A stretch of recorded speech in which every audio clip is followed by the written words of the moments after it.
오늘 함께 나눌 본문은 느헤미야서 1장 1절 11절입니다. 구약성서 727페이지에 있습니다. 느헤미야서 1장 1절 11절 한 절씩 교도하시고 마지막 절을 합독하겠습니다. 하가랴의 아들 느헤미야의 말이라. 아닥사스다 왕 제20년 기슬르월에 내가 수산궁에 있는데 하나니가 두 사람과 함께 유다에서 내게 이르기로 내가 그 사로잡힘을 면하고 남아있는 유다와 예루살렘 사람들의 형편을 물은즉 그들이 내게 이르되 사로잡힘을 면하고 남아있는 자들이 그 지방 거기에서 큰 환난을 당하고 능욕을 받으며 예루살렘 성은 허물어지고 성문들은 불탔다 하는지라. 내가 이 말을 듣고 앉아서 울고 수일 동안 슬퍼하며 하늘의 하나님 앞에 금식하며 기도하여 이르되 하늘의 하나님 여호와 크고 두려우신 하나님이여 주를 사랑하고 주의 계명을 지키는 자에게 언약을 지키시며 긍휼을 베푸시는 주여 간구하나이다.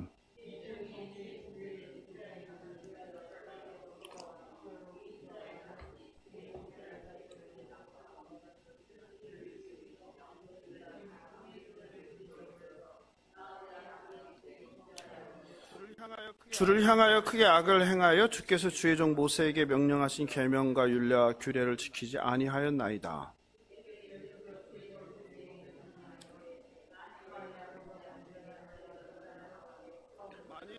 만일 내게로 돌아와 내 계명을 지켜 행하면 너희 쫓긴 자가 하늘 끝에 있을지라도 내가 거기서부터 그들을 모아 내 이름을 두려고 택한 곳에 돌아오게 하리라 하신 말씀을 이제 청하건대 기억하옵소서.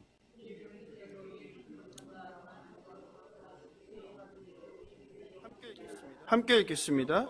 주여 구하오니 귀를 기울이사 종의 기도와 주의 이름을 경외하기를 기뻐하는 종들의 기도를 들으시고 오늘 종이 형통하여 이 사람들 앞에서 은혜를 입게 하옵소서 하였나니 그때에 내가 왕의 술관원이 되었느니라. 아멘. 예. 오늘부터 새 책 느헤미야서를 함께 공부합니다. 사실 얼마 전에 살펴본 에스라서와 이 느헤미야서는 원래는 한 권으로 되어 있는, 그래서 에스라 느헤미야 한 권으로 되어 있는 것으로 생각합니다. 에스라와 느헤미야서는 구약 성서의 이제 마지막 시대의 사건을 다루고 있습니다. 느헤미야를 시작하면서 다시 한번 이스라엘의 역사를 좀 간단하게 좀 아직도 정리 안 되신 분이 계실 것 같아요. 그래서 좀 간단하게 좀 정리를 하면 좋겠습니다. 솔로몬 왕 이후에 이스라엘이 어떻게 됩니까? 북이스라엘과 남유다로 이렇게 분열됩니다. 그리고 북이스라엘은 주전 722년 아수르 제국에 의해서 멸망합니다. 그러니까 요거 제가 오늘 정리해 주는 것만 해도요, 전부 다예요. 몇백 년 역사가 그냥 다 담긴 거예요. 간단하게 몇 줄로. 그죠? 그러니까 어렵지 않아요. 어렵다고 생각하고 안 해서 그래요. 그냥 몇 줄만 정리해두면 끝나는 거예요. 몇 줄만 정리해두면 몇백 년의 역사가 그냥 끝나는 거예요. 다시요. 북이스라엘이 언제 멸망합니까? 주전 722년 아수르에 의해서 멸망하는 거예요. 그죠? 이제는 이제 722가 이제 못이 박히죠. 그죠? 눈에 박히셔야 되는 거예요. 722년. 그 남유다는 주전 586년에 바벨론 제국에 의해서 멸망합니다. 그죠? 그러니까 한 줄로 얘기하면 끝나는 거예요. 북이스라엘은 722년 아수르에 멸망하고 남유다는 586년 바벨론에 의해서 멸망하고 멸망과 더불어 성전이 불에 타서 무너져 버렸죠. 그리고 백성들은 바벨론으로 끌려가죠. 이게 바벨론 유수라고 하는 거예요. 그 후 538년에 다시 바벨론 제국은 어떻게 돼요? 페르시아라는 바사죠. 그때는 바사 제국에 의해서, 바사라는 나라에 의해서 멸망을 하게 되죠. 그때 유명했던 왕이 바로 누굽니까? 페르시아의 건국 아버지 고레스 왕. 예, 이제 아시네요. 페르시아는 오늘날 하면 어느 나라입니까? 이란이죠. 이란이에요. 이란. 이 고레스 왕이 칙령을 발표해서 잡혀온 포로들을 어떻게 합니까? 해방시키죠. 근데 이거는 이스라엘만 해방해요? 아니면 모든 잡혀온 포로들을 해방하는 거예요? 모든 잡혀온 포로들을 해방하는 거예요. 왜냐하면 페르시아의 정책은 어떤 정책이에요? 각 민족과 문화와 종교를 어떻게 존중해 주는. 왜냐하면 이전의 나라였던, 이전의 제국이었던 아수르와 바벨론이 잔인하게 포로들을 다스렸기 때문에 실패했다라고 생각한 거죠. 그래서 페르시아는 다른 정책, 우호 정책을 핀 거예요. 그래서 고레스 왕이 해방을 선포합니다. 고레스 칙령에 따라서 포로들이 1차 귀환하게 되는데 그때 지도자가 바로 그 유명한 수룹바벨, 세스바살이라고 하는데, 예, 세스바살이고 성경 학자에 따라서 세스바살과 수룹바벨이 동일 인물이다 하는 사람이 있고 다르게 보는 사람도 있어요. 그래서 세스바살이 끌고 왔고 와서는 세스바살이 사라져 버렸으니까 혹시 죽은 건지 뭐 이렇게 얘기해서 와서는 수룹바벨이 이제 지도자로서 역할을 합니다. 이것이 주전 537년 1차 포로기한 사건이죠. 이 귀환한 포로들은 무엇을 합니까? 온 목적대로 성전을 짓기 위해서 성전의 기초를 이렇게 다지죠. 그리고 그 감격해서 눈물을 흘리고 환호합니다. 그런데 그런 감동과 기쁨이 오래 가지 못해요. 왜 그렇습니까?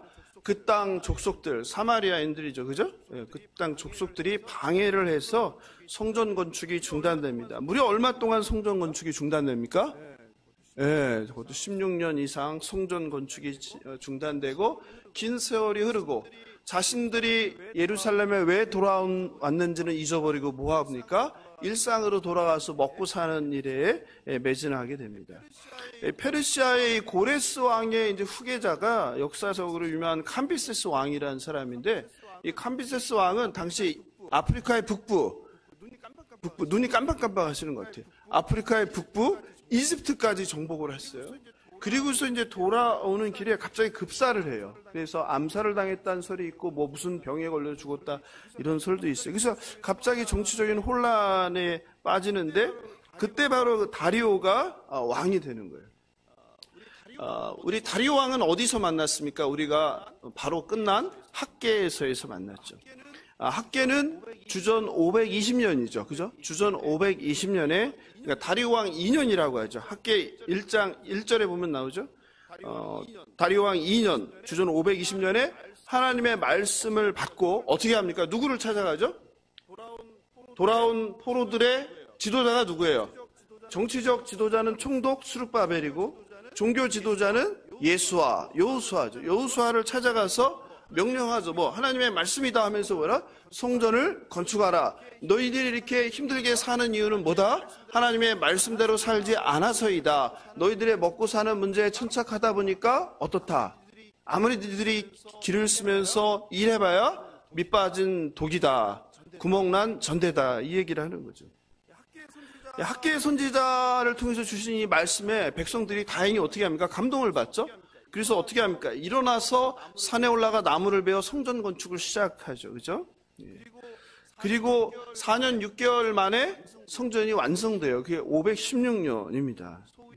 소위 제2성전이라고 불리는 수룹바벨 성전입니다. 이게 완성되죠. 이제 그러면 뭐도 됐어요? 성전도 건축했어요. 그럼 이제 뭐만 남았습니까? 이제 하나님 말씀에 순종하며 잃어버렸던 이스라엘의 전통과 절기를 회복하고 제사를 드리며 하나님의 선택받은 백성으로 거룩한 삶을 살면 되겠죠. 그죠? 그런데 어떻게 됐어요? 그렇지 못했죠. 황폐한 땅에서 먹고 사는 문제에 집중했고 그들은 불순종했습니다. 그리고 1차 귀환한 포로들은 몇 명이었죠? 전부? 4만 9천여 명, 대략 5만여 명의, 그죠? 예. 그 포로들은 어느새 그 땅 족속들과 같이 어울려 살면서 가정한 일을 범하기 시작했죠.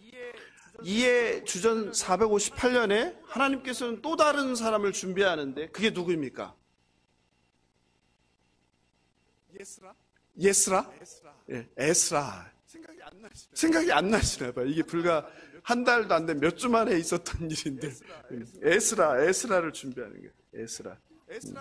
에스라는 어떤 사람이었죠? 율법학자? 대제사장. 그래서 한번 도표 보여줬잖아요. 뭐라고요? 아론의 후손, 아론의 후계자. 그죠? 이 에스라가 뜻을 세웠다고 했죠. 뜻을 세우고 예루살렘으로 귀환하는 거죠. 그 페르시아에서의 높은 자리와 인정받는 모든 것을 버리고 어디 예루살렘으로 돌아옵니다. 얼마나 먼 거리였습니까? 1500km의 먼 거리를 누구도 없이, 군사 보호도 없이 오직 기도하면서 그 위험한 길을 목숨을 걸고 포로들을 이끌고 돌아오게 되죠. 첫 번째 1차 포로기한이 몇 명이었어요? 5만여 명이었는데 2차 포로기한은 몇 명이었어요? 성인 남자만 1513명. 그러니까 여자와 그리고 어린아이들 까면 대략 4천, 5천 명의 작은 무리들이었죠. 그죠? 그게 1차 포로기한 후, 이게 중요한데요. 80년이 지난 일이에요. 1차 포로기한 후 80년이란 세월이 지난 후의 일이다. 그럼 그들이 돌아왔을 때 1차 포로기한하고 온 사람들은 다 어떻게 됐겠어요? 거의 대부분이 다 노쇠한 나이였거나 이미 세상을 떠난 나이였겠죠. 그죠? 에스라는 그 뜻이 어떤 뜻이라고 그랬어요? 하나님이 도우시다, 이런 뜻이죠. 그는 그의 이름대로 하나님께서 예루살렘 공동체를 회복하기 위해서 준비하시고 보내신 사람이죠. 그는 모세 율법에 능통했기 때문에 뭐로 했어요? 무너진 이스라엘 백성들을 말씀으로, 하나님 말씀으로 세우기 위해서 온 사람이죠.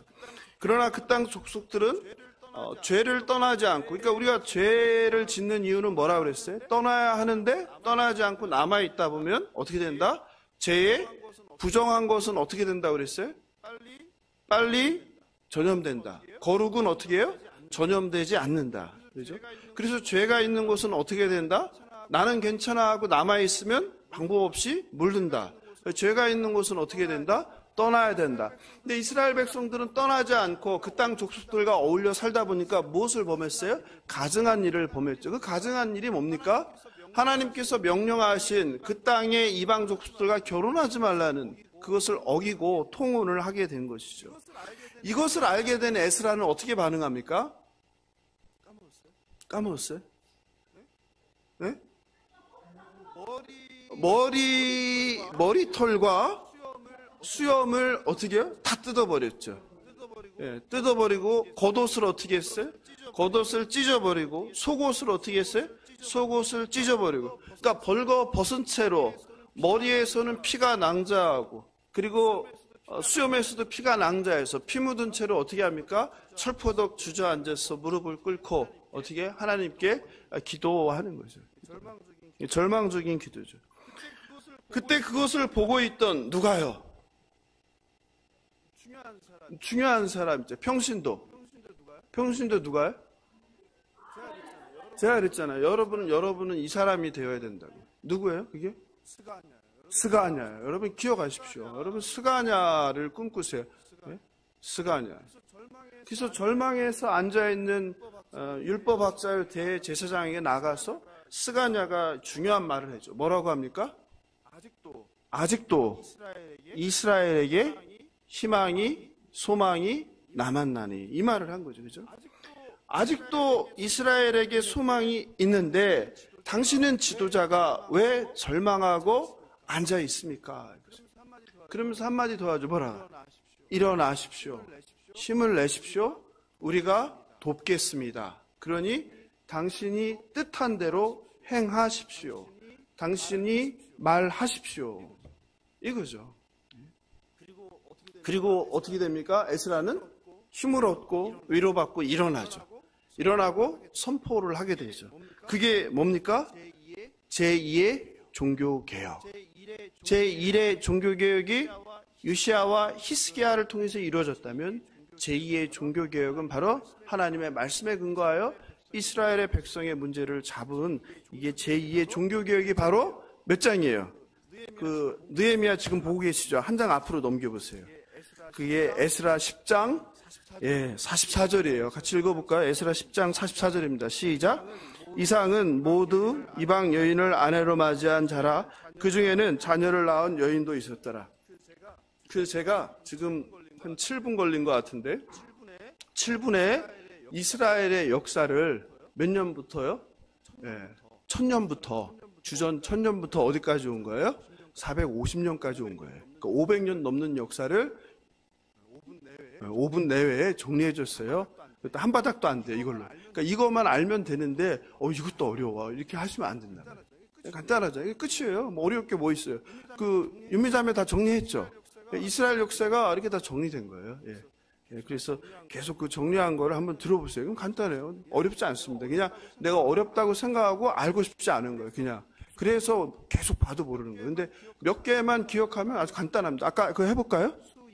수이가 또 그 보셔야 돼요? 금방 까먹으셨어요? 수이가 따라하셔야죠. 수이가 아빠 페헬로 계속 해야죠. 수이가 아빠 페헬로.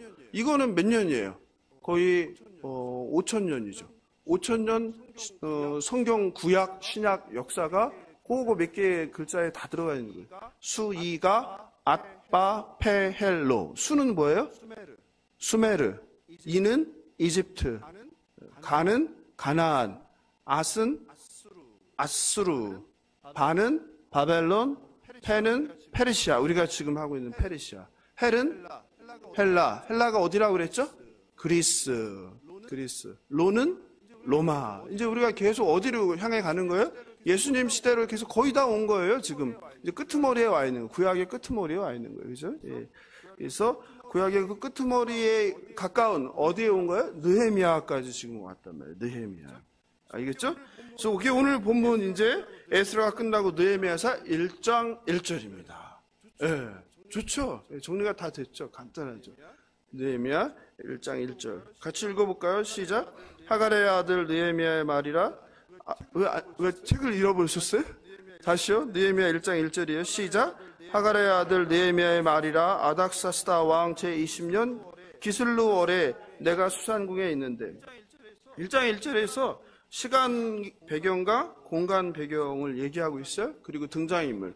등장인물은 하갈의 아들 느헤미야입니다. 여러분, 느헤미야는요, 모든 기독교인이 가장 닮고 싶은 사람을 꼽으라면은 누구예요? 바로 예수님 빼고 느헤미야인 거예요.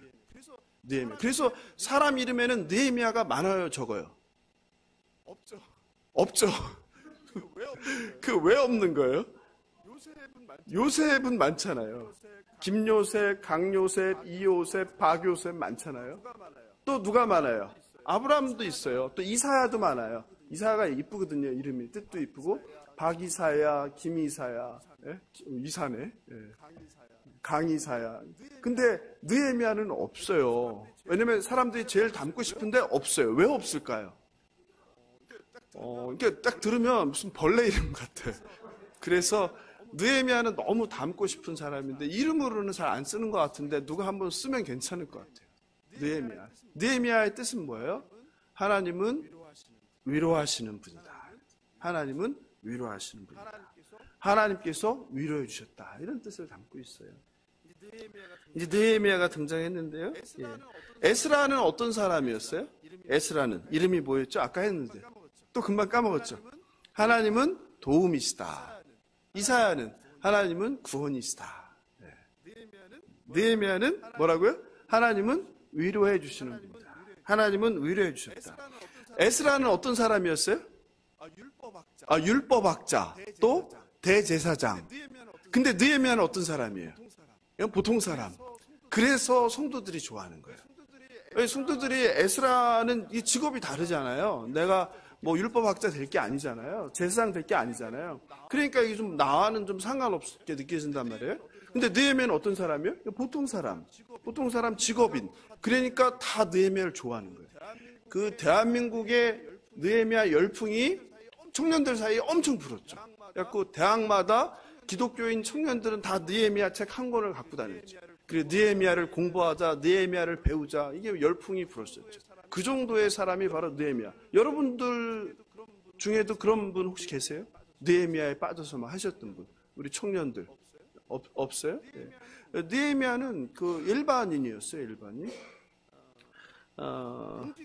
공직자였어요. 공무원. 우리말로 하면 공무원이었어요.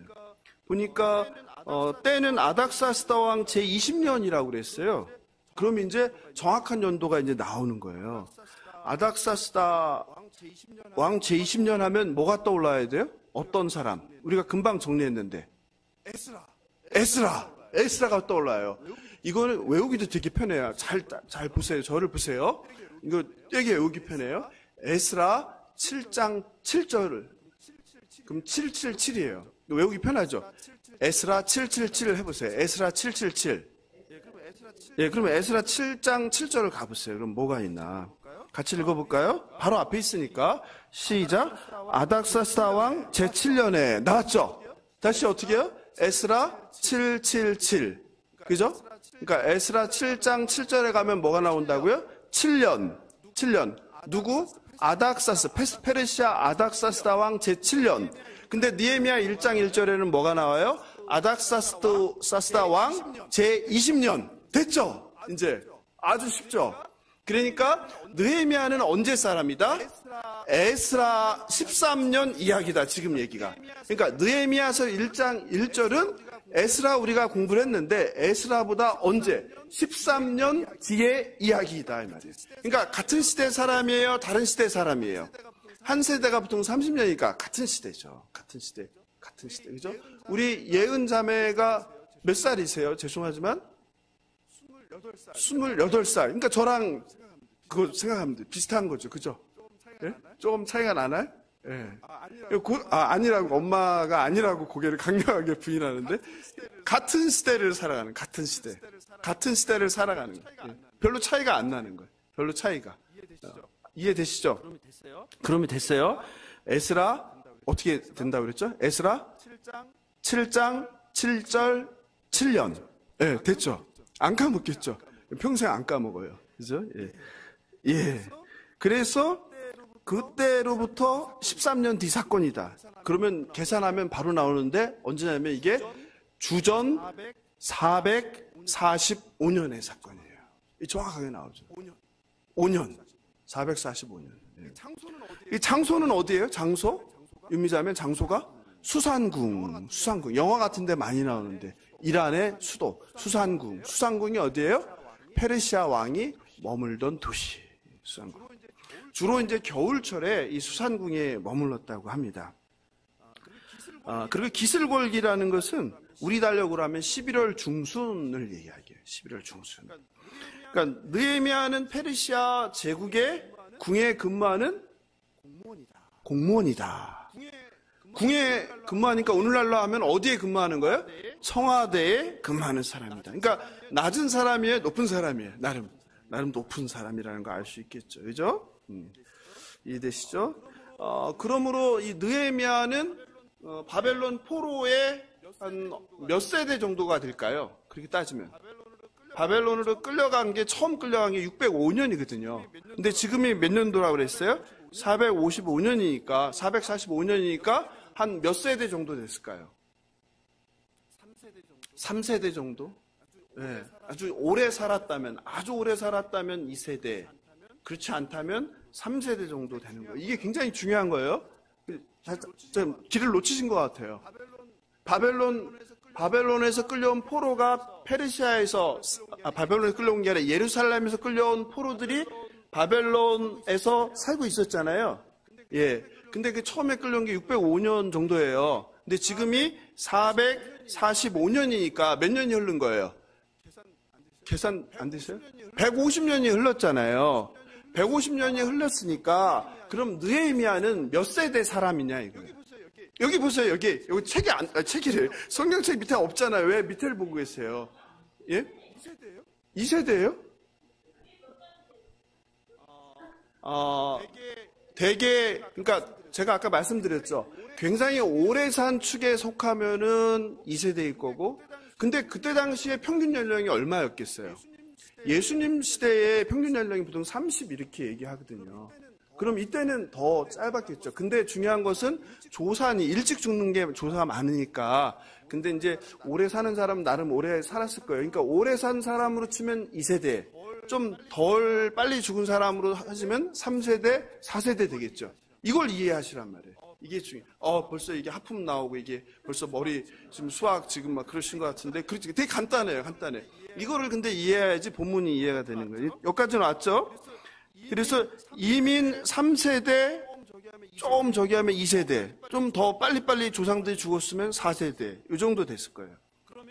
그러면 혈통은 뭐예요? 혈통은 느헤미야는 혈통 피 혈통은 뭐예요? 유대인이죠. 유대인. 아니 길을 완전히 잃으신 것 같아요. 예루살렘 아니 제가 미국에 이민 갔어요. 그러면 피는 제가 한국 피예요, 미국 피예요? 그럼 제가 미국 가서 이민 가서 애를 낳았어요. 그럼 걔는 피가 한국 피예요, 미국 피예요?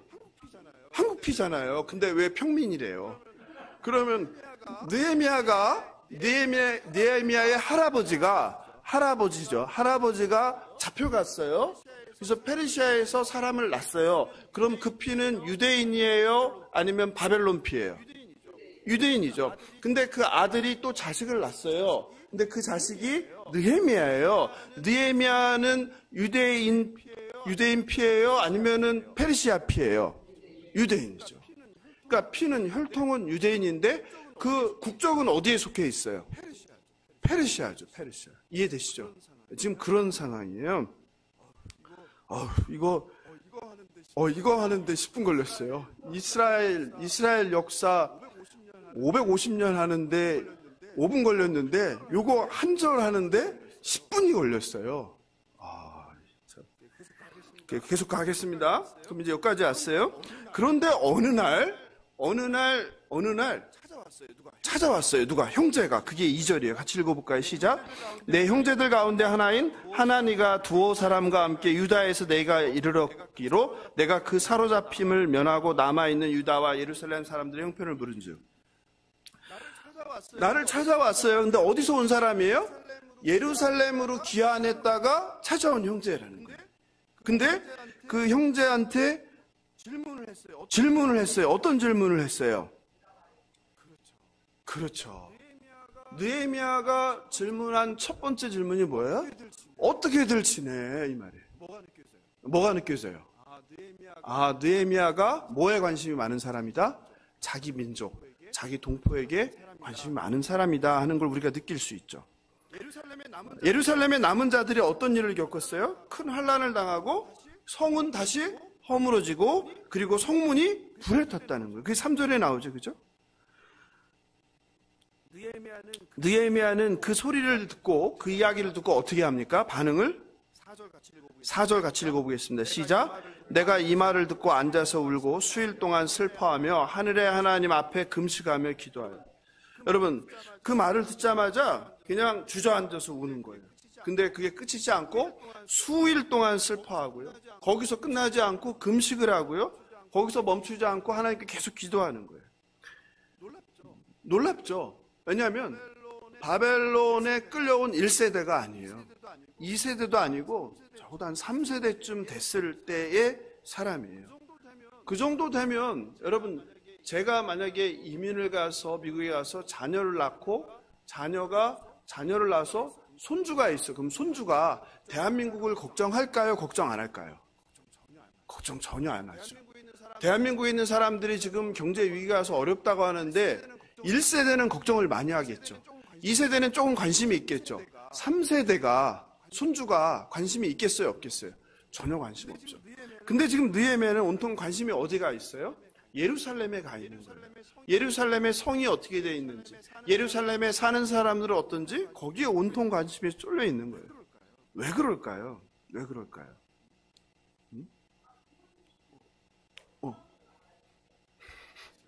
맞아요. 부모님이 교육을 한 거겠죠. 부모님이 바벨론 포로로 왔지만 할아버지부터 또 아버지 그리고 자식에 이르기까지 어떻게 한 거예요? 교육을 한 거죠. 뭘 교육했을까요? 하나님의 율법이죠. 하나님의 율법. 그리고 뭐예요? 이스라엘 제일 중요한 게 뭐예요? 절기. 그리고 뭐예요? 이스라엘 백성의 정통성, 정체성에 대해서 강조를 한 거죠. 그러니까 늘 느헤미야의 마음속에는 어릴 때부터 뭐가 있었던 거예요? 하나님이 있었던 거죠. 내가 비록 예루살렘에 가지는 못했지만 2차 에스라 때도 못 갔고, 그전에도 못 갔고, 여기 남아있는 자이지만, 남은 자잖아요? 페르시아의 궁에 남아있는 공무원으로 생활하지만, 늘 마음에는 뭐가 있는 거예요? 예루살렘이 있는 거죠. 하나님의 나라가 있는 거죠. 하나님의 성전이 있는 거죠. 그곳 백성, 우리 동포들이, 포로들이 거기 돌아갔는데 어떻게 지내는지 거기에 온통 마음이 가 있는 거죠.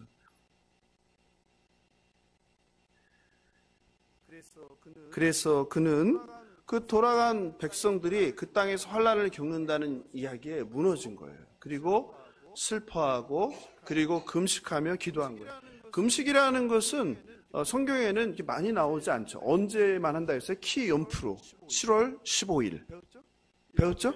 일곱째 달 15일 대속죄일에만 금식을 했는데 언제부터 금식이 일반화되기 시작했다고 말씀드렸어요? 로마요? 지금 우리 하고 있잖아요. 지금 그 전 바벨론 포로기부터 금식이 일반화돼요. 그 전에는 금식을 그렇게 하지 않았어요. 금식 얘기가 별로 없죠.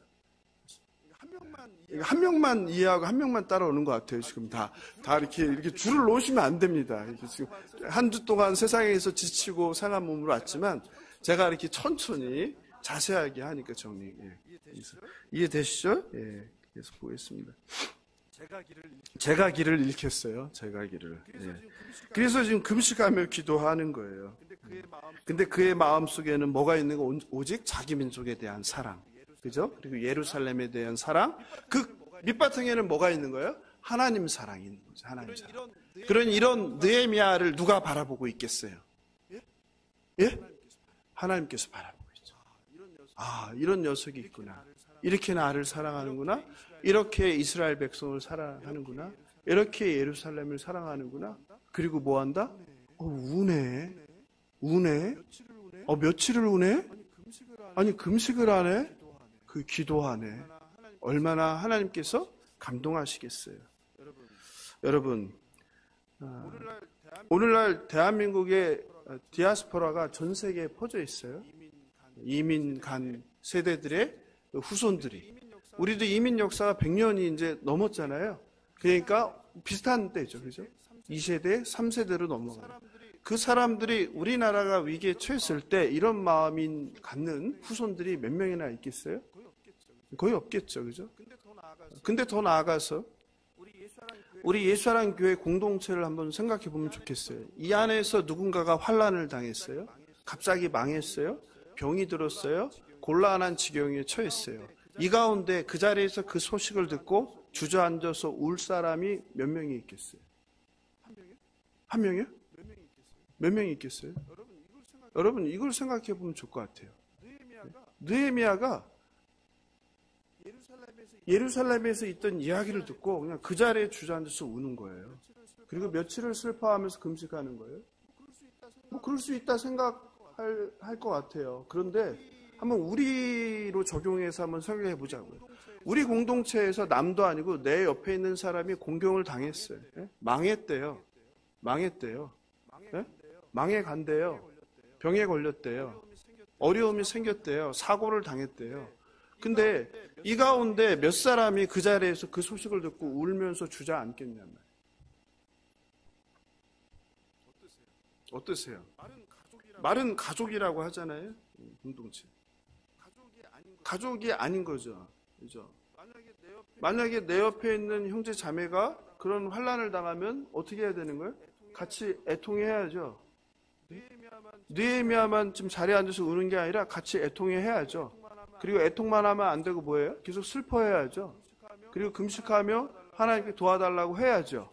그리고 기도만 하면 안 되겠죠. 뭐 해야 돼요? 뭘 열어야 돼요? 지갑을 열어요. 저는 이렇게 제가 교회를 하면 교회에 담임 목사 되면서 늘 생각하는 게 담임 목사 되기 전부터 늘 생각한 게 나중에 교회가 되면 뭐 수시로 그런 일이 생길 텐데 수시로 그런 일이 생기면 제가 이렇게 공지를 하면 그리고 이렇게 한 바퀴 돌면 뭐였으면 좋겠다. 주일날 이번 주에 우리 공동체 누가 망했습니다. 좀 같이 십시일반 도와줍시다 해서 제가 이렇게 돌리면 뭐였으면 좋겠어요. 이번 주에 누가 사고를 당했습니다. 그래서 돌리면 뭐 했으면 좋겠어요? 그거 아니에요? 그거 하지 않은데 어떻게 형제자매라고 할 수 있겠어요? 네? 아니 갑자기 이렇게 또 조용해지고 저를 또 이상한 사람 보듯이 하는데, 아니 그게 형제자매 아니에요? 아니 혈육을 나는 가족이 그런 일을 당하면 하잖아요. 그냥 어떻게 하냐만 하세요? 아니잖아요. 근데 교회는 더한 거잖아요. 혈연 집단이 아니라 교회는 뭐예요? 예수 그리스도의 피와 살로 하나 된 가족이잖아요. 그럼 이 안에 고난당한 자가 생겼는데 어렵겠다 하고서 돌아서서 내일 하면은 그건 가족이 아니잖아요. 그렇지 않아요? 네, 저는 그런 생각해요. 그래서 그걸 언제 그걸 내가 할 수 있을까? 네. 그런 마음을 늘 해요. 언제 그걸 시작을 해야 되는데, 근데 그 공감대가 형성돼야 되니까. 네? 왜 그렇게 하는지, 그리고 그런 마음을 가진 사람이, 저와 같은 마음을 가진 사람이 그래도 한 몇 명은 있어야 그걸 하지. 아무 관심 없는데 저 혼자 한다고 되는 게 아니잖아요. 그죠? 왜냐면 하나님을 기쁘게 하는 것은 하나님께 참되게 예배 드리는 건 뭐라고 그랬어요? 자원해서 하는 거라고 그랬잖아요. 자원함이 없는데 그냥 제가 그렇게 한다고 해서 그냥 억지로 하면은 의미가 없죠. 그죠? 예, 그리고 또 불만이 나올 거 아니에요. 그래서 제가 1년 지금 반을 기다리고 있어요. 아직 못하고 있는데. 근데 오늘 느헤미야를 보란 말이에요. 느헤미야는 그 동포들의 그 환난당한 소식에 자리에 주저앉아서 우는 거예요. 금식하면서 하나님께 기도하는 거예요. 이처럼 느헤미야는 기도의 사람이에요. 하나님을 사랑하는 사람이에요.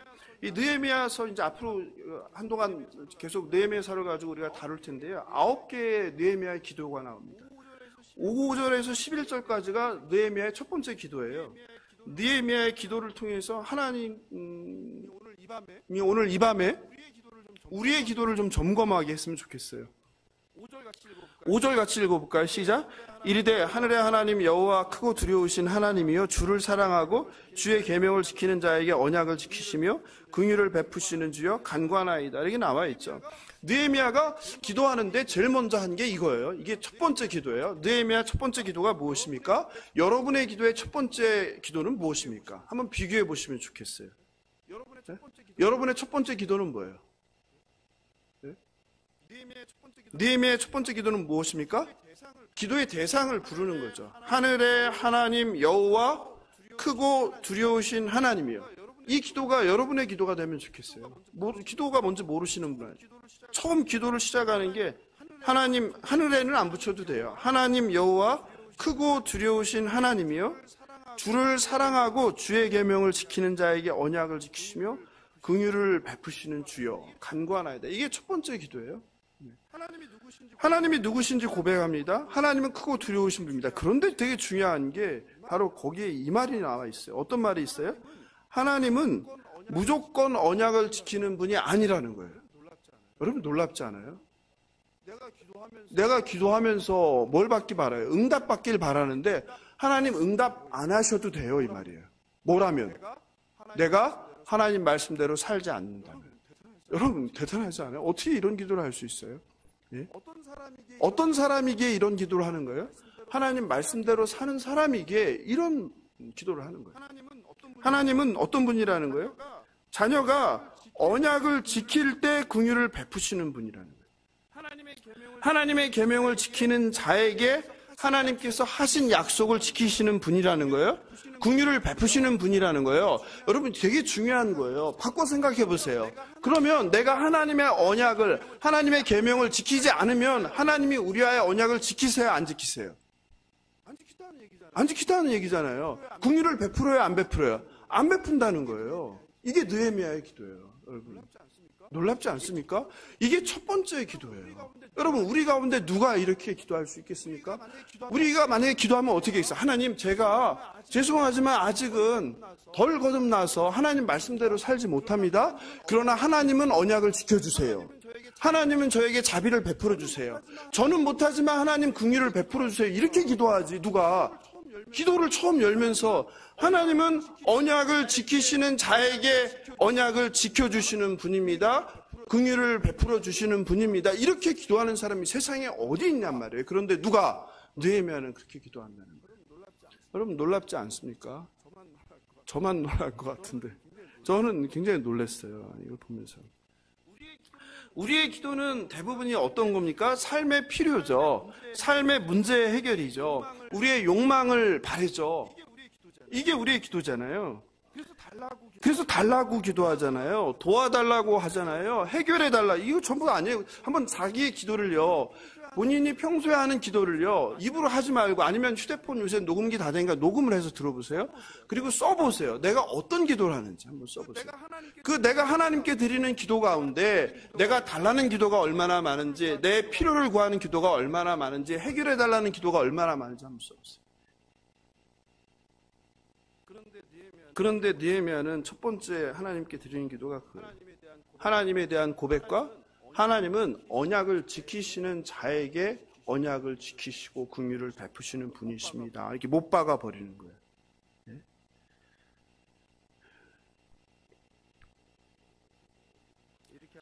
이렇게 하나님을 사랑하는 게 바로 느헤미야입니다. 그래서 기도의 사람이에요. 기도의 사람. 이 느헤미야를 보면서 이런 생각이 들었어요. 하나님을 믿는다는 것은 시공을 초월하는 것이구나. 우리는 예루살렘 성전에 있어야지 하나님의 임재를 경험하고, 우리는 예배당에 나와야지 하나님을 임재를 경험하고 하나님을 만나고, 이런 생각들을 자꾸 하는데, 이번 주일 설교도 그거 있잖아요. 그런데 어디에? 예루살렘에서 멀리 떨어져 있고, 그리고 평생 본 적도 없어요. 평생 예루살렘에 가본 적도 없어요. 오늘날처럼 그냥 사진으로 본 적도 없어요. 이스라엘이 어떻게 생겼는지, 예루살렘은 어떻게 생겼는지, 성전은 어떻게 생겼는지 본 적도 없어요. 그런데 느헤미야의 심장 가운데는 뭐가 있어요? 예루살렘이 있고 하나님의 성전이 있고 하나님에 대한 사랑이 가득한다. 즉 신앙이라는 것은, 믿음이라는 것은 뭐라는 거예요? 시간과 공간을 초월하는 것이다. 무관한 것이다. 그래서 성경을 통해서 우리가 배울 수 있는 또 하나의 교훈은, 바벨론 포로가 누구에게는, 이스라엘 백성들에겐 치욕스럽고 수치스러운 그런 시간이지만, 그것을 통해서 깨닫고 얻을 수 있는 것은 무엇이었다는 거예요? 잘못된 성전 신학을 탈피했다는 거죠. 그동안 예루살렘이 붙들고 이스라엘이 붙들고 있었던 것은 뭐예요? 하나님의 성전은 하나님이 거하는 곳이다. 동일한 거죠. 성전은 무너지지 않는다는 거죠. 근데 하나님의 성전은 무너졌고, 하나님은 더 이상 존재하지 않고, 우리가 사는 바벨론 땅에는 하나님이 있어요, 없어요? 하나님이 안 계신 거죠. 그랬는데 거기서 어떤 신앙을 가진 거예요? 하나님 야훼를 믿는 이런 신앙을 가졌다는 거. 그럼 뭘 뜻하는 거예요? 이제 성전과 하나님이 동일체가 되지 않은 거예요. 잘못된 성전 신학이 무너진 거예요. 그러니까 바벨론 포로기라는 게 민족적으로 굉장히 수치스럽고 고난의 역사였지만, 한편으로는 뭐예요? 하나님을 제대로 만나게 된 사건이 된 거죠. 이것도 되게 놀라운 일인데 별로 안 놀라시는 것 같아요. 예. 굉장히 중요한 사건이에요. 바꿔 말해서 우리도 마찬가지죠. 우리도 어디에 나와야지, 교회에 나와야지, 예배당에 나와야지 하나님을 만나는 거예요? 그렇지 않다는 거죠. 하나님은 어디 계신 거예요? 여러분의 어디에 계세요? 성령님이 여기 계시잖아요. 그러니까 우리가 성전이잖아요. 그러니까 내가 가는 곳이 뭐라고 그랬어요? 지성소라고 그랬죠. 그러니까 내가 가는 곳이, 그것이 가정이면 그곳이 뭐가 되는 거예요? 하나님의 성전이 되는 것이고, 내가 가는 곳이 직장이면 그 직장이 뭐가 돼야 되는 거예요? 하나님의 성전이 돼야 되는 것이. 누구를 통하여? 하나님을 모시고 있는 나를 통하여. 이게 우리가 세상에 보냄받은 제자의 역할이라고 말씀드렸잖아요. 바라옵기는 느헤미야처럼 하나님을 사랑하고 하나님 말씀대로 살아서 하나님께 그런 기도를 하는 저와 여러분 되길 주님의 이름으로 축원합니다. 느헤미야 기도의 두 번째 특징은 죄에 대한 동일시입니다.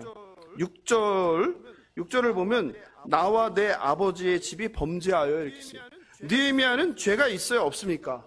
죄가 없죠. 누가 죄를 졌습니까? 조상들이 죄를 졌어요. 조상들이 가증한 죄를 지어서 어떻게 된 거예요? 그 땅에서 이스라엘에서 뽑혀서 어떻게 된 거예요? 이방 나라로 끌려간 거죠. 느헤미야는 그냥 그 부모한테서 태어났을 뿐이에요. 그 땅에서. 느헤미야는 조상들의 죄와 무관해요. 그런데 느헤미야는 동일시하는 거예요. 나와 내 아버지의 집이 범죄하다는 거예요. 이거는 뭐랑 똑같아요? 에스라랑 똑같죠. 에스라도 뭐라고 했어요? 에스라도 뭐 하려고? 무너진 이스라엘을 회복시키기 위해서 자신이 가지고 있는 모든 기득권을 버리고 어디로 갔어요? 목숨을 걸고 1500km를 걸어서 예루살렘으로 갔잖아요. 가서 뭐 한 거예요? 이 사람들을 하나님의 말씀으로 세울 것이다, 이런 뜻을 세우고 간 거잖아요. 죄가 있습니까? 없습니까? 원죄 말고 죄가 없어요. 그런데 이스라엘의 죄를 발견하고 뭐라고 합니까? 저들의 죄, 그들의 죄, 니네들의 죄라고 하지 않죠. 뭐라고 해요? 우리 죄라고 하잖아요. 그런데 오늘 느헤미야가 똑같아요. 어떻게 합니까? 아버지의 죄, 할아버지의 죄, 조상들의 죄라고 하지 않고 뭐라고 합니까? 나와 내 아버지의 집이 범죄했다고 합니다. 여러분 책임의식입니다. 공동체의 책임의식입니다. 에스라와 동일하게 죄에 대해서 동일시하는 그런 느헤미야를 우리가 볼 수 있습니다. 우리는 한국 사회가 요즘 굉장히 혼란스럽죠. 굉장히 여러 사건들이 많이 일어나죠. 이 사건들을 보면서 어떻게 생각합니까? 누구의 죄라고 생각합니까? 누구 때문이라고 생각합니까? 저들 때문이라고 생각하죠. 저 이상한 사람 때문이라고. 저들 때문이라고 생각하죠. 선생님들 때문이라고. 학부모 때문이라고. 전부 다 뭐요? 나와는 무관한 듯 얘기하잖아요. 그런데 그러면 안 된다는 걸 얘기하는 거죠. 누구의 죄 때문에 그런 거예요? 우리의 죄라는 거죠. 우리 모두의 죄라는 거죠. 우리 모두의 죄라는 거죠. 교회도 문제가 생기면 뭐예요? 저 교회는 이상한 교회야. 잘못됐어 이렇게 하죠. 그러면 안 된다는 거죠. 어떻게 해야 되는 거예요? 우리 교회의 죄라는 거죠. 이게 동일시죠. 근데 우리는 어떤 상황에서든지 나의 책임으로 나의 죄로 가져오기보다는 나와는 상관없는 걸로 나의 죄는 아닌 것으로 합리화하기 바쁘다는 거죠. 그런 점에서 오늘 느헤미야를 통해서 이 땅에 대해서 우리가 살아가고 있는 대한민국의 죄에 대해서 이 대한민국 사회의 문제에 대해서 또 대한민국에 존재하는 교회들의 문제에 대해서 이게 우리와 무관한 것이 아니라 우리의 죄라는 것을 나의 죄라는 것을 이게 동일시할 수 있는 그런 저와 여러분 되면 주님의 이름으로 축원합니다. 마지막으로 느헤미야의 기도에서 배울 것은 하나님의 말씀으로 기도하는 것입니다. 그게 7절인데요. 7절을 같이 한번 읽어보겠습니다. 주를 향하여 크게 악을 행하여 주께서 주의 종 모세에게 명령하신 계명과 율례와 규례를 지키지 아니하였나이다. 옛적에 주께서 주의 종 모세에게 명령하여 이르시되 만일 너희가 범죄하면 내가 너희를 여러 나라 가운데 어떻게 흩어버린다. 이게 다 어디에 나오는 거예요? 신명기 말씀이죠. 신명기의 말씀을 요약한 거예요. 이미 하나님께서 말씀하셨다는 거예요. 내 계명과 율례와 규례를 지켜야 하지 아니하면 그리고 너희가 범죄하면 너희를 어떻게 뽑아버린다는 거죠. 뽑아서 어떻게 흩어버린다는 거죠. 만일 내게로 돌아와 내 계명을 지켜 행하면 너희 쫓긴 자가 하늘 끝에 있을지라 내가 거기서부터 그들을 모아 내 이름을 두려고 택한 곳에 돌아오게 하리라. 신명기 말씀이죠. 신명기 30장 말씀을 요약한 것이죠. 이처럼 느헤미야는 기도하는데요. 그냥 내 말을 하지 않았다는 거예요. 기도하는데 무엇으로 기도했다는 거예요? 하나님께서 주신 약속의 말씀으로 기도했다는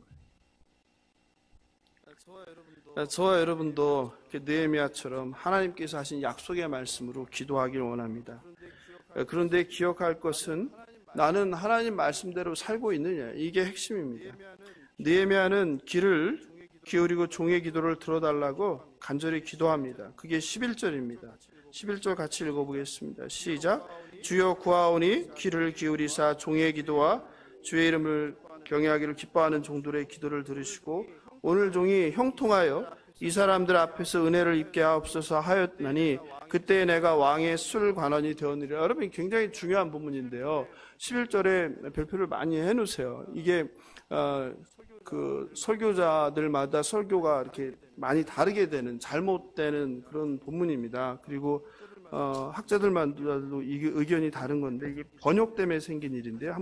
다시 한번 혼자서 각자 읽어보시면 좋겠어요. 주여 구하오니 귀를 기울이사 종의 기도와 주의 이름을 경외하기를 기뻐하는 종들의 기도를 들으시고 오늘 종이 형통하여 이 사람 앞에서 은혜를 입게 하옵소서 하였나니 그때 내가 왕의 술관원이 되었느니라.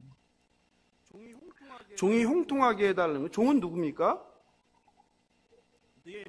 느헤미야죠. 하나님 간구하니까 종인 저의 기도를 들어주시고 저를 형통하게 해주세요. 이 사람 앞에서인데 이 사람은 누굽니까? 예. 이스라엘 백성? 이 사람 앞에서 은혜를 입게 해달라요. 참 특이한 기도예요. 그렇죠.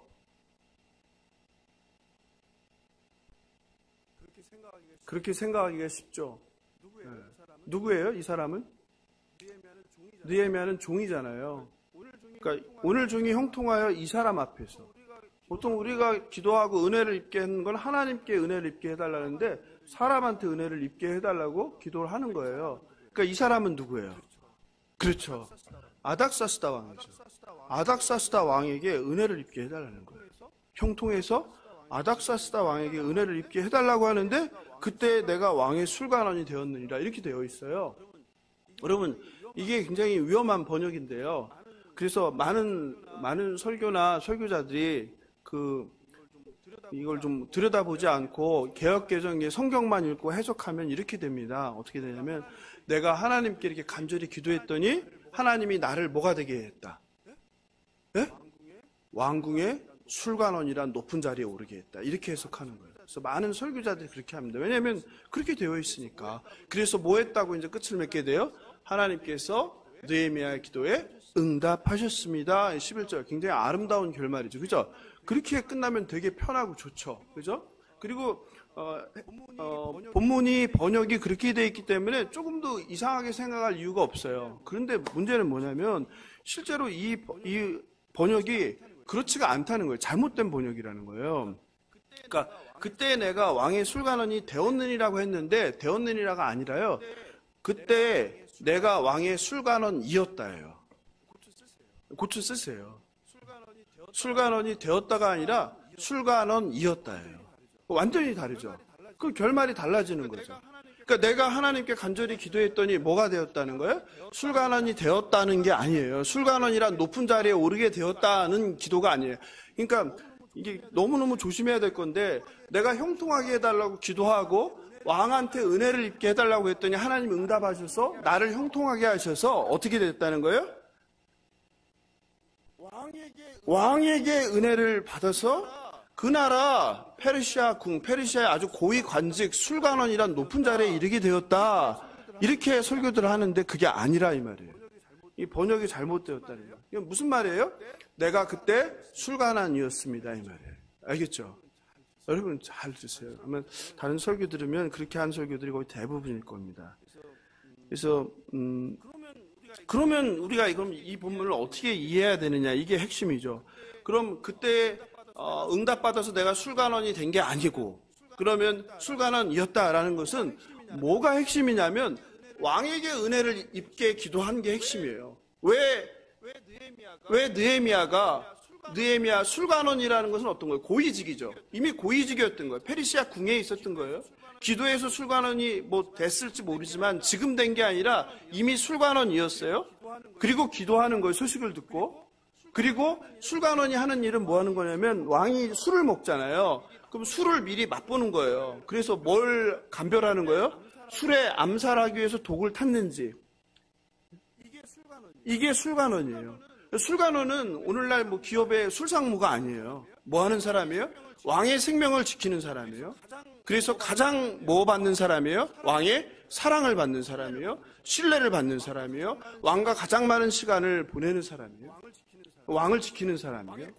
왕의 고민을 들어주는 사람이에요. 그렇잖아요. 사람이 뭐 할 때 진실을 얘기해요? 고민을 얘기해요? 술 먹을 때, 힘들 때, 그죠? 즐거울 때. 늘 곁에 있는 게 술관원인데 그 자리에 있는 사람이 느헤미야라는 거예요. 그래서 모든 청년들이 누구를 닮고 싶어 하는 거예요? 느헤미야를 닮고 싶은 거예요. 그렇게 높은 자리에 갖고 인정받는 자리에 갖고 게다가 뭐하는 사람? 영성 있는 사람, 기도하는 사람. 오늘 설교 제목이 기도의 사람 느헤미야잖아요. 그러니 기독교 청년들이 느헤미야를 어떻게 안 닮고 싶어요? 그래서 느헤미야서만 읽죠. 뭐 하려고? 느헤미야처럼 되기 위해서. 그래서 지금 오늘 이 본문은 바로 뭐냐면 기도했더니 술관원이 됐다가 아니라 내가 술관원이었을 때 하나님께 기도했다. 무슨 소식을 듣고 예루살렘의 내 동포들의 환난의 얘기를 듣고 내가 금식하면서 기도했는데 그 기도의 제목이 뭐냐면 나를 형통하게 하셔서 누구에게? 아닥사스다 왕에게 뭐하게 해달라는 거예요. 은혜를 입게 해달라. 어떤 은혜? 주일날 뭐 할 텐데 나를 죽이지 마세요 이 말이에요. 나를 죽이지 마세요. 왜요? 술관원은 뭐 하는 사람이에요? 왕 앞에서 어떻게 해야 되는 사람이? 항상 미소를 줘야 되는 사람이에요. 근심이 있으면 안 되는 거예요. 항상 밝아야 되는 거예요. 왜요? 왕을 걱정시키면 안 되니까. 만약에 왕 앞에서 인상을 쓰고 있거나 화가 나 있거나 슬퍼하는 기색이 보이면 그날로 어떻게 되는 거예요? 죽음이죠, 죽음. 아니면 최소한 파면이 되든가. 그래서 누가? 느헤미야가 하나님께 기도하는 거예요. 뭐라고? 왕에게 죽임을 당하지 않도록 왕에게 은혜를 입게 해주소서. 이렇게 기도하는 거예요. 뭐 하려고요? 느헤미야 마음속에 뭐가 생긴 거예요? 꿈이 생긴 거죠. 비전이 생긴 거죠. 어떤 비전이? 그렇죠. 자기 민족을 구해야 되겠다는 그런 마음이 생긴 거예요. 어떻게 구해요? 예루살렘으로 돌아가겠다. 왕이 가장 신뢰하는 충신이에요. 근데 그 자리를 버리고 돌아간다고 하면 왕이 어떻겠어요? 화가 나겠죠. 네? 내가 가장 신뢰하는 놈인데. 그래 가봐 하겠어요? 그래서 기도하는 거예요. 그래서 은혜를 입게 해달라는 거예요. 왕에게 무슨 말을 하려고 하는 거예요? 아닥사스다 왕이 무슨 짓을 했어요? 성벽을 재건하는데, 성전을 짓는데 누가? 주변 사람들이 다 밀고 하죠. 편지를 보내죠. 뭐라고요? 얘네들이 지금 딴짓하고 있다. 성전을 세우고 성벽을 세워서 뭐 하려고 한다? 자기네 나라를 세우고 있다 해서 뭐 했어요? 투서를 보냈잖아요. 투서를 받은 아닥사스다 왕이 뭐 했어요? 성전 건축을 멈추라 했어요. 이해되시죠? 이제 성전 건축을 멈추라 한 왕이 누구예요? 아닥사스다 왕인데 그 아닥사스다 왕한테 나가서 무엇을 얘기하려고 하는 거예요? 내가 예루살렘에 가서 뭐 하겠다? 무너진 성벽을 짓겠다. 그럼 당장 뭐예요? 뭐가지죠? 그러니까 뭐 해달라고? 아닥사스다 왕에게 은혜를 입게 해달라고 기도하는 거예요. 이제 이해되죠? 술관왕이 되게 해달라고 기도한 게 아니라 내가 지금 술관왕인데 지금 내가 큰 뜻을 품었습니다. 하나님이 주신 비전을 품었습니다. 그것은 내가 돌아가서 이스라엘 백성들을 세우는 것입니다. 무너진 성벽을 세우는 것입니다. 그러기 위해서는 내가 왕한테 가서 이 얘기를 해야 되는데 이 얘기를 했다가는 나는 죽습니다. 하나님, 그러니 왕에게 은혜를 입게 나를 형통하게 하옵소서. 이게 11절 말씀인데 설교들을 다 다르게 하고 계시더라고요. 그래서 여러분들은 이 내용을 바로 알면 좋겠습니다. 그것은 다른 게 아니라 성경 본문 해석을 그렇게 잘못 해석하게 해놨기 때문에. 이해되시죠? 아시겠죠? 예. 그래서 오늘 본문에서 여러분들이 이 형통하다는 것을 좀 이해하면 좋겠습니다. 이 형통이라는 것은 늘 제가 말씀드리지만 어떤 거다? 세상에서 말하는 만사 형통이 아니라고 했죠. 세상에서 형통은 뭐예요? 잘 되는 거예요. 문제가 해결되는 거예요. 성공하는 거예요. 부자가 되는 거예요. 높은 자리에 올라가는 거예요. 건강해지는 거예요. 문제가 없어지는 걸 형통이라고 그래요. 근데 성경에 나오는 형통은 뭐라고 그랬죠? 그게 오늘 본문하고 똑같은 게 나오죠. 술관원이 또 나오는 데가 있죠. 술관원이 어디 나와요? 술관원. 술관원 나오잖아요. 앞에. 요셉이 술관원 믿고 막 징징대는 거 아니에요? 예? 창세기 한번 살펴보겠습니다. 창세기 가보세요. 창세기 맨 앞이니까 찾기 쉬우니까 창세기 24장. 요거를 보면은 완전히 이해가 될 거예요. 창세기 24장 20절 그리고 23절까지 같이 읽어보겠습니다. 창세기 24장 20절부터 23절 제가 한 절 여러분이 한 절 읽겠습니다.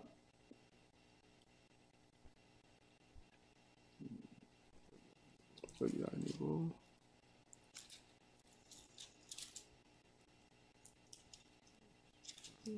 자, 더 가서 뒤로 더 가서 예.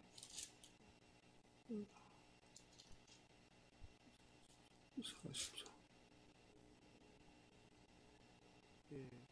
예, 거기 뒤로 더 가야 되겠죠? 44장인가요? 예. 42장? 예. 이에 요셉의 주인이 그를 잡아 옥에 가두니. 찾으셨어요?